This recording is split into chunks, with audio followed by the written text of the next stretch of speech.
नमामि धन्वंतराय नमः। Hello guys, आयुर्वेंगे वेलकम्स यू। तो गाइस, आयुर्वेंगे चैनल के माध्यम से आज जो हम पढ़ेंगे वो हमारा चरक चिकित्सा में एक बहुत ही इंपॉर्टेंट अध्याय है, अध्याय नंबर 11, जिसका नाम है छत्छीन चिकित्सा अध्याय। इस अध्याय का वर्णन जो किया गया है वो अपस्मार चिकित्सा अध्याय यानी कि अध्याय नंबर 10 के बाद किया गया है।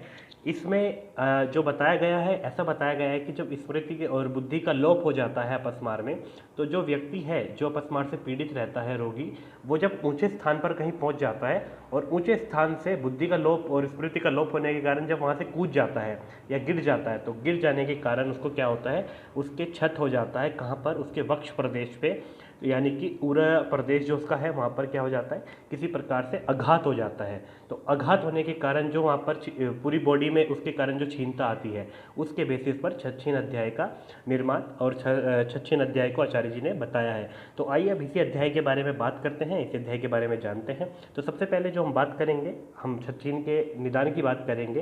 तो निदान में देखिए, साहस। साहस का मतलब होता है अपनी सामर्थ्य से अधिक किसी कार्य को करने का उत्साह करना, तो वो उस चेष्टा करना क्या कहलाता है, साहस कहलाता है। इसके पश्चात रुक्ष, अल्प और प्रमित। प्रमित माने नपतुला। इस प्रकार का अगर भोजन वो लेता है व्यक्ति, तो वो किस प्रकार का निदान को ग्रहण कर रहा है, छत्छीन के निदान को ग्रहण कर रहा है। उसके पश्चात अति मैथुन अगर वो करता है तो भी वहाँ पर क्या होगा, शुष्कता बॉडी में आ जाएगी, जो कि छत्छीन का एक निदान है।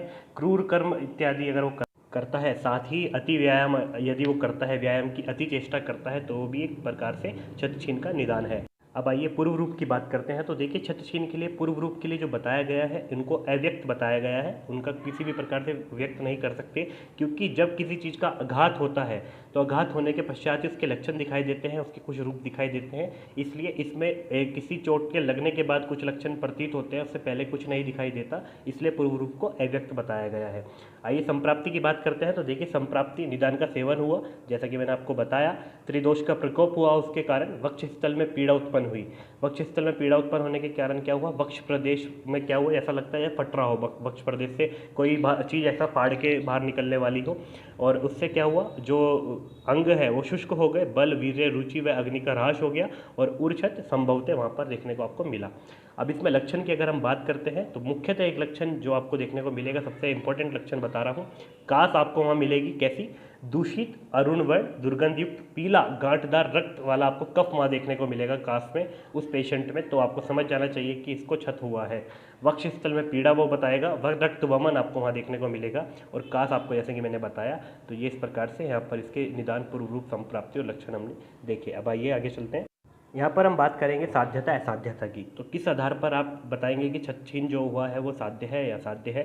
तो देखिए, अगर रोगी बलवान हो, उसका जो छत हुआ है उसको नूतन हो यानी नया हो, अल्प लक्षण वो दिखाता हो, और जठराग्नि उसकी क्या है, दीप्त हो, तो उसको आप साध्य बता सकते हैं कि हाँ ये साध्य है। याप्य की अगर हम बात करें, तो याप्य में देखिए, 1 वर्ष पुराना जो छत्छीन होता है उसको याप्य बोला जाता है। इसके पश्चात अगर असाध्य की हम बात करें, तो संपूर्ण लक्षण जिसमें दिखाई देते हो, जो कि हमने पीछे पढ़े हैं, कास और कफ कैसा होता है, तो अगर ऐसा कुछ आपको देखने को मिलता है तो वो आपका क्या होगा, असाध्य होगा।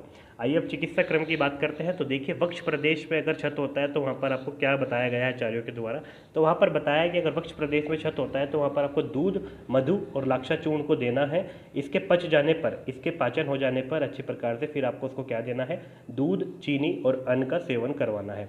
उसके बाद अब बात करते हैं, पार्श्व या बस्ती में अगर पीड़ा होती है तो वहाँ पर आपको क्या देना है, तो वहाँ पर देखिए, लाक्षा चूर्ण आपको देना है मदिरा के साथ में। आपको वहाँ पर लाक्षा चूर्ण मदिरा के साथ में उसको पान करवाना है। उरा छत अगर होता है तो वहाँ पर आपको क्या करना है, नागर मोता, अतीश, पाठा, कोरैया की छाल और लाक्षा चूर्ण आपको वहाँ पर उसको देना है सेवन हेतु। अब इसमें देखिए, इसकी एक छोटी सी ट्रिक आप देख पा रहे हैं, उर को नाप लाया 30। जैसे कि मिलिट्री में जब फिजिकल एग्जामिनेशन होती है तो वहाँ पर थोरेक्स मतलब चेस्ट का जो है मेजरमेंट किया जाता है, तो इसी प्रकार कोई टेलर है वो कह रहा है मैं उर को नाप लाया, वो 30 है, मतलब 30 इंच का सीना है, ऐसा वो बता रहे हैं। तो उर से देखिए, उरा छत आपको याद हो जाएगा, को से कोरैया की छाल, ना से आपको नागर मोता, पा से आपको पाठा, ला से आपको लाक्षा चूर्ण याद हो जाएगा, और 30 से आपको अतीस याद हो जाएगा। तो इस प्रकार से चिकित्सा का बेसिक क्रम है वो आप याद कर सकते हैं। अब आइए आगे देखते हैं।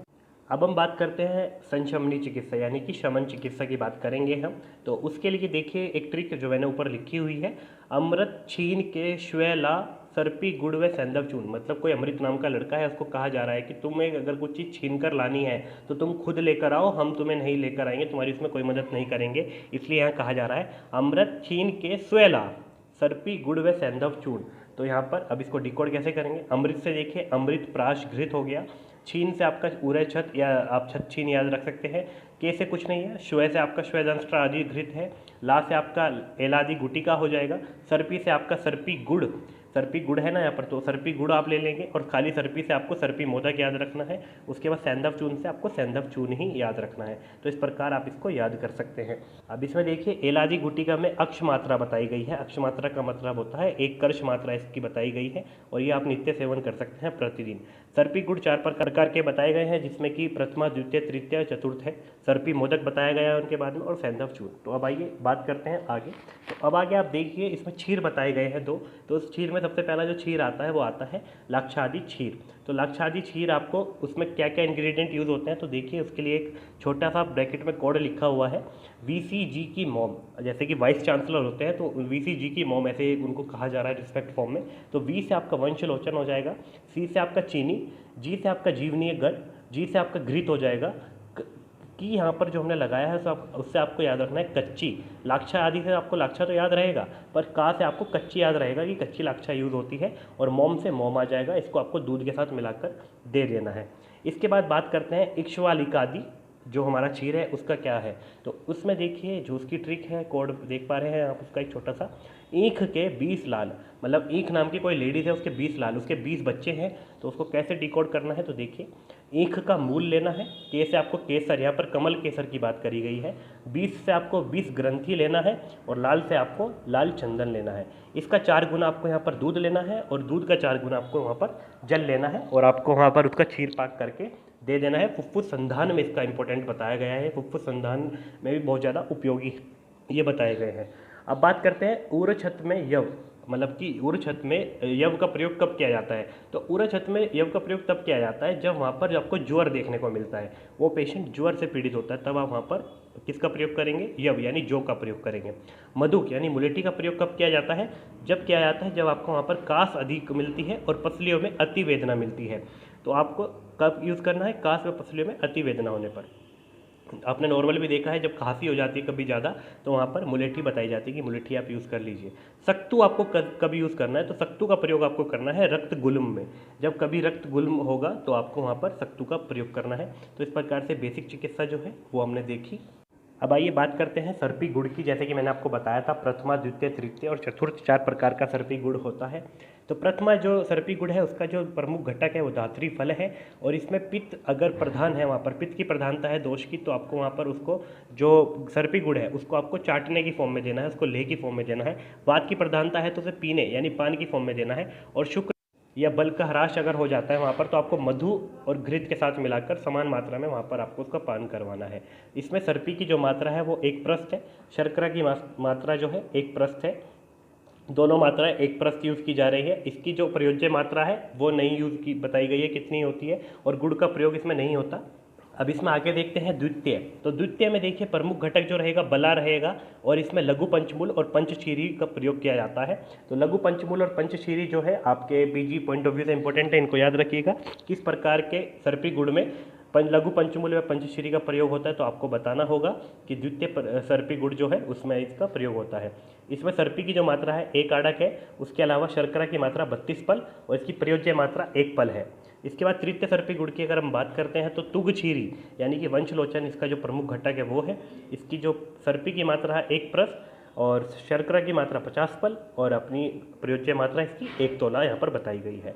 चतुर्थ सर्पी गुड़ की अगर मैं बात करता हूँ तो नवाम्लक यानी कि नए आंवले जो है वो इसके प्रमुख घटक हैं। उसके बाद सर्पी की मात्रा 1 आड़क, शर्करा की मात्रा 1 तोला, और प्रयोज्य मात्रा इसकी वर्णित नहीं करी गई है। अब इसमें देखिए आप पहले मैं चतुर्थ 4 प्रकार के सर्पी गुड़ की अगर बात करता हूँ तो सर्पी की मात्रा को आप कैसे याद रखेंगे।